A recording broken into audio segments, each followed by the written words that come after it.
The games industry may not have the longest history, but for most of its earliest years, there was always some form of licensed property getting haphazardly morphed into a video game.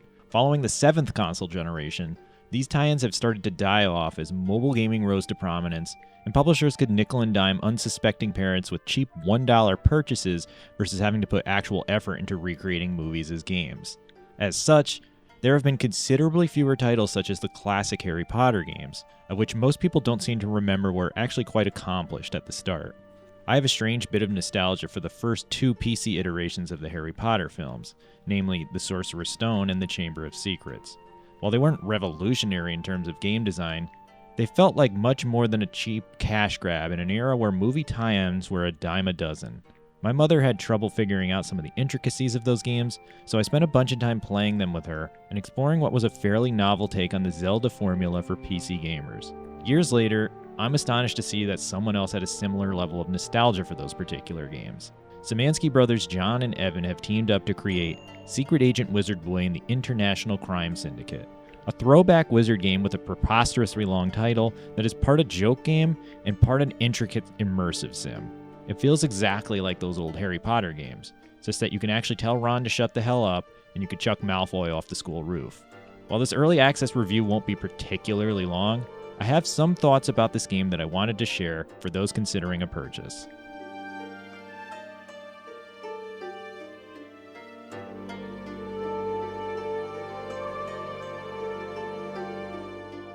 I don't quite feel the need to detail the story for Secret Agent Wizard Boy, as the early access release only contains around an hour of plot. The Steam store page mentions how the titular boy is going undercover at a wizarding school to infiltrate an organization known as Spider, but there isn't enough here to comment on whether or not the plot unravels into something cool. I will say, the trappings don't matter just yet, as the current version is mostly a sandbox for screwing around with all the physics and some of the spells that you'll acquire in the final game. Before sitting down to get proper footage and write this out, I live streamed a bit of gameplay, and you can see a lot of chaos unfold. Some of the user reviews on Steam liken Secret Agent Wizard Boy to Goat Simulator, and I can definitely see the connection. I feel this game has a bit more direction going on, but a lot of the fun comes from tinkering with the mechanics and seeing what kind of chaos will unfold. There's also a dash of old school Bethesda here, in that you could literally kill every NPC, so you never have to follow some strict path to accomplish your task. The objective in this early access release is to unlock a specific chamber by finding 6 mysterious stones. Some of these stones are in plain sight, while others are being held by students or sold at a craft fair. How you get these stones is up to you, with the most obvious answer being to just blow everyone up and take them. You could try on a number of disguises and actually live up to your secret agent moniker, however. I think there is a lot of fun to be had in attempting to play by the rules. It was no mistake that I mentioned those old Harry Potter games, as Secret Agent Wizard Boy does feel almost exactly like them. You even have the same inane pickups scattered about that include a ridiculously overdone munching noise for picking it up. This effect can be turned off if you hate fun.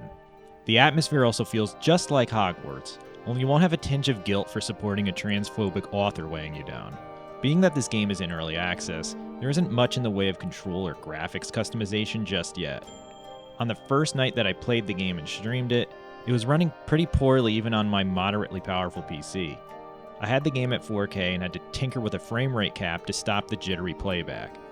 A few days later, when I went to capture footage, it was running much smoother thanks to a patch. Still, you can't currently rebind keys or even see what the key bindings are, but John Szymanski has stated this will be coming soon. As with most indie early access games, this initial release is more of a proof of concept that is seeking funding while allowing buyers to actually play something. While I'd obviously like to see a full campaign, I can't fault what is currently here. Though the AI for NPCs is pretty stupid, which is likely on purpose, the lack of handholding means you'll have to pay attention and not act too out of line if you actually want to complete the first step of your mission. There's no guide arrows or highlighted items cluing you into what needs to be done. I do think Secret Agent Wizard Boy could use a map, but the initial part of this castle isn't so large that you'll get lost. I worked out what I needed to do after dying a bunch of times, and once I knew, it was pretty simple to collect the stones and unlock the dungeon without getting caught. Getting into wizard duels is fun as hell though. Even when you screw up, there's a certain kind of manic glee in seeing tuxedo-clad students yell stupidly named spells at you and strafe around like they're in a much different action game. A lot of what makes the combat so delightful is that when you land an attack on your opponents, they go flying through the air like maniacs. When they finally die and the ragdoll physics kicks in, it's even more hilarious. What I didn't expect is that there is a fairly robust potion crafting system already in place. The game never clues you into which items will make which potions, but fans on Steam have uncovered a number of different potions that can make or break the game. My favorite has to be the potion that makes your spells explode on impact, creating some kind of quake-like atmosphere. Since most objects in the game are also governed by ragdoll physics, you will likely forget your spells have become rockets and shoot one off into a room, only to have some random box fling back and smack you in the head. The school is hiding a ton of collectibles in the form of health and armor upgrades as well. While I'm pretty sure this will follow you throughout the campaign, they currently only last for the 1 week you're given in-game to complete your mission. The different spells you find, however, follow you through your different attempts, and having the ability to levitate boxes and people right from the start is awesome. The only feature I haven't had the chance to try out is the online co-op, but that sounds like another great addition to what is shaping up to be the best Harry Potter game that ever was. It reportedly supports up to 4 players, and having 3 other maniacs take on a school full of idiotic wizard kids is definitely a recipe for disaster. Then again, that's the whole point of Secret Agent Wizard Boy.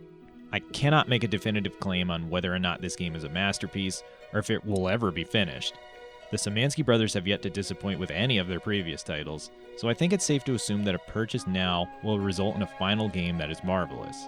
Until then, what we currently have is most definitely unfinished and chaotic, but it's also very promising and very engaging.